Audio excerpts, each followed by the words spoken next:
इस परम सत्य को अच्छी तरह समझ लो कि विश्व में केवल शरीर नाशवान है, किंतु आत्मा अविनाशी है। शरीर के मरने पर आत्मा नहीं मरती। आत्मा न कभी जन्म लेती है और न कभी मरती है। वो अजन्मा, नित्य, सनातन और पुरातन है, जो शरीर को मारने पर भी नहीं मारी जाती। न हन्यते हन्यमाने शरीरे।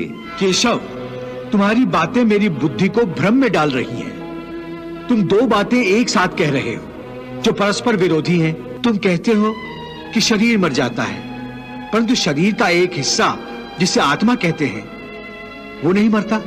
नहीं अर्जुन, मैंने आत्मा को शरीर का एक हिस्सा नहीं कहा। मैंने कहा है कि आत्मा और शरीर दो अलग अलग चीजें हैं। जैसे तुम और तुम्हारा कवच दो अलग चीजें हैं। तुम्हारे कवच के दो टुकड़े हो जाएं, तो उसका यह अर्थ नहीं होता कि अर्जुन के दो टुकड़े हो गए। जिस प्रकार तुम और तुम्हारा कवच दो अलग अलग वस्तुएं हैं, या तुम और तुम्हारा यह रथ दो अलग अलग वस्तुएं हैं, उसी प्रकार मनुष्य का शरीर और उसकी आत्मा दो अलग अलग वस्तुएं हैं। यूं समझ लो कि जिस रथ में अर्जुन बैठा है वो रथ अर्जुन नहीं है। अर्जुन तो वो है जो रथ में बैठा हुआ रथी है। ये ठीक है माधव कि अर्जुन रथ नहीं है। अर्जुन मैं हूं जो रथ में बैठा हुआ है। तुम्हें रथ के टूटने का शोक नहीं होगा, परंतु अर्जुन के मरने का तो शोक होगा ही। अर्जुन, तुम्हारी बातें सुनकर मुझे तुम्हारी बुद्धि पर हंसी आ रही है। अपनी तरफ से तुम बड़े पंडितों और ज्ञानियों जैसी ऊंची ऊंची बातें कर रहे हो, परंतु तुम्हें यह पता नहीं कि जो सचमुच ज्ञानी होते हैं वो ना उनका शोक करते हैं जो मर गए हैं, और ना उनका शोक करते हैं जो अभी नहीं मरे हैं, क्योंकि वो जानते हैं कि जो मर गया है वो फिर जन्म लेगा, और जो अभी जीवित है वो अवश्य मर जाएगा। मरने वाला फिर जन्म लेगा, क्योंकि केवल शरीर का नाश होता है। शरीर के अंदर जो आत्मा है वो कभी नहीं मरता। हे पार्थ, इस संसार में दो ही वस्तुएं हैं, एक शरीर और दूसरा उस शरीर में रहने वाला शरीरी। जो शरीर में रहने वाला आत्मा रूप शरीरी है वो कभी मरता नहीं, और जो शरीर है वो सदा रहता नहीं। आत्मा एक शरीर छोड़ता है और दूसरा शरीर धारण कर लेता है, बिल्कुल वैसे ही जैसे मनुष्य पुराने कपड़े उतार कर नए कपड़े धारण कर लेता है। वासांस जीर्णानि यथा विहाय नवानि गृह्णाति नरोपराणि तथा शरीराणि विहाय जीर्णान्य अन्यानि संन्याति नवानि देहि। हे पार्थ, केवल इतना समझ लो कि मृत्यु एक दरवाजा है जिसके अंदर जाते हुए आत्मा पुराना शरीर छोड़ देती है। वास्तव में मृत्यु और जन्म के दो दरवाजे हैं जो एक दूसरे के आमने सामने हैं। प्राणी जब मृत्यु के दरवाजे पर पहुंचता है तो उस शरीर की मृत्यु हो जाती है। फिर आत्मा का प्रकाश उस शरीर को छोड़कर आगे चला जाता है, और फिर वो प्रकाश नए जन्म के दरवाजे में प्रवेश करता है,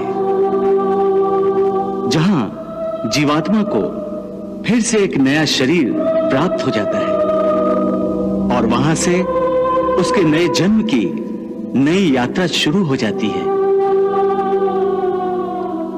हे पार्थ, आत्मा नित्य है, इसलिए वो नहीं बदलती, परंतु शरीर नाशवान है, इसलिए एक ही आत्मा के कई शरीर बदलते हैं।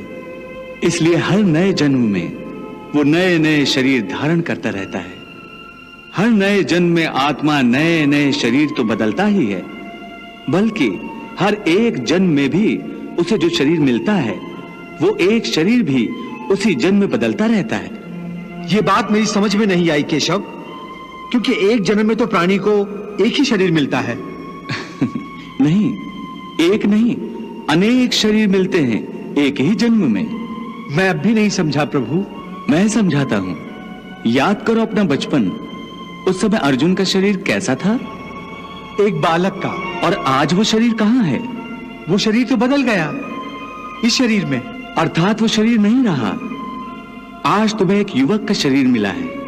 इसी प्रकार प्राणी को जन्म के समय जो शिशु का शरीर मिलता है, वही शिशु का शरीर काल के प्रभाव से एक बालक का शरीर हो जाता है। फिर वो किशोर अवस्था में आता है, फिर एक जवान पुरुष का शरीर बनता है, फिर अधेड़ उम्र का, फिर बूढ़े का रूप लेकर अंत में एक सूखे पत्ते की तरह जीवन के वृक्ष से टूटकर गिर जाता है। इस प्रकार जो शरीर पल पल छिन छिन अपने विनाश की ओर बढ़ रहा है, उस शरीर की मृत्यु का शोक ज्ञानीजन नहीं करते। इसी रूप के लिए शास्त्र कहते हैं, कृष्णम वंदे जगत गुरुम। फूल की भांति हमारे शरीर अपने प्रकृति के कारण जन्मते हैं, बच्चे बनते हैं, जवान होते हैं, फिर वही जवानी मुरझाने लगती है जिसे बुढ़ापा कहते हैं। और उस वृद्ध शरीर को जब आत्मा छोड़ देती है तो उस शरीर की मृत्यु हो जाती है। परंतु वो आत्मा कहां चली जाती है? शरीर के बिना आत्मा कहां और कैसे वास करती है? पुराना शरीर छोड़ने के बाद आत्मा नए शरीर में वास करती है। किसी शिशु के शरीर में चेतना रूप होकर आ जाती है, फिर वही चक्र शुरू हो जाता है।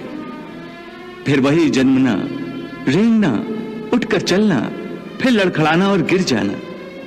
ये सब शरीर के कौतुक हैं। इतनी बात समझ लोगे तो ना तुम्हें किसी के मरने का शोक होगा और ना तुम्हें मृत्यु का भय होगा। हे अर्जुन, हम और तुम ये शरीर नहीं हैं। हम तो इन शरीर के अंदर रहने वाली आत्माएं हैं। ये शरीर तो केवल हमारे रथ हैं, हम उसके स्वामी हैं। रथ के टूटने से स्वामी नहीं टूट जाता। उसी प्रकार शरीर के सुख और दुख आत्मा को सुखी या दुखी नहीं करते। यदि हम आत्मा हैं, तो फिर ये सुख दुख का आभास हमारी आत्मा को क्यों होता है? ये सुख दुख का आभास आत्मा को नहीं होता, केवल शरीर को होता है। तो फिर आत्मा को क्या होता है? आत्मा को कुछ नहीं होता, क्योंकि ये होना न होना, सुख दुख, सर्दी गर्मी, ये सब प्रकृति के नियम हैं। आत्मा तो अविनाशी परमात्मा का अंश है, इसलिए आत्मा प्रकृति की सीमा से बाहर है। आत्मा अचिंत्य है, मानवीय चेतना के चिंतन के घेरे में नहीं आती। अर्जुन, आत्मा पर प्रकृति और सृष्टि के नियम लागू ही नहीं होते, क्योंकि वो सृष्टि और प्रकृति दोनों ही की पहुंच से बाहर है। जैसे एक चिंगारी अग्नि का ही अंश होती है, वैसे ही आत्मा परमात्मा का ही अंश होता है। इसलिए वो नित्य, अजन्मा, सनातन और सर्वव्यापी है, स्थिर रहने वाला और अचल है। अच्छेद्यो अयम अदायो अयम अक्लेद्यो अशोष एव च नित्यः सर्वगता स्थाणुर अचलो अयम सनातनः। हे पार्थ, आत्मा को न कोई शस्त्र काट सकता है, न उसे अग्नि जला सकती है, इसको जल नहीं गला सकता, न इसे वायु ही सुखा सकती है। नैनम छिन्दन्ति शस्त्राणि नैनम दहति पावकः न चैनम क्लेदन्त्यापो न शोष्यति मारुतः। हे अर्जुन, ये सब समझकर तुम्हें ना किसी के मरने का शोक मनाना चाहिए और ना किसी के ना मरने की खुशी का प्रदर्शन करना चाहिए।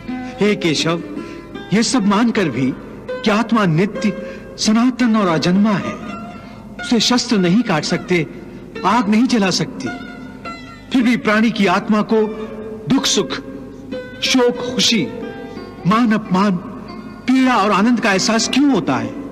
हे पार्थ, मैंने पहले ही तुम्हें बताया कि सुख दुख का आभास करना आत्मा का नहीं, शरीर का काम है।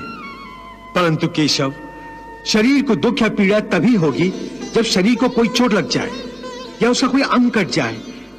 जैसे शरीर आग में जल जाए, उससे जो पीड़ा होती है वो तो शरीर की पीड़ा है। परंतु मान हानि होने से जो दुख होता है या मान होने से जो आनंद आता है उसमें तो शरीर को कोई चोट नहीं पहुंचती।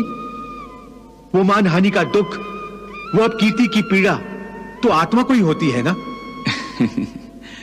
नहीं अर्जुन, ये कीर्ति अपकीर्ति, मान अपमान, ये लाभ हानि, ये जीतने का आनंद अथवा हारने की पीड़ा, ये भी आत्मा को नहीं होती। ये आत्मा का काम नहीं है, ये तो मन की शरारत है। मन की शरारत, इसका क्या अर्थ है केशव?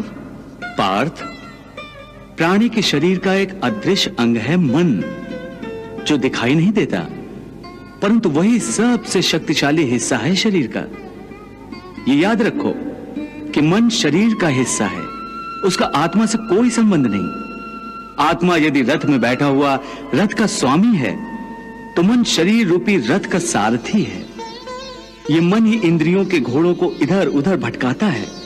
कभी यौवन के आवेश में यही चंचल मन मनुष्य को इस भ्रम में डाल देता है कि वो सर्वशक्तिमान है, वो सब कुछ कर सकता है, वो यहां का राजा है, जिसके आगे हर कोई झुक जाने पर विवश है और जिसे हर कोई प्रणाम करता है।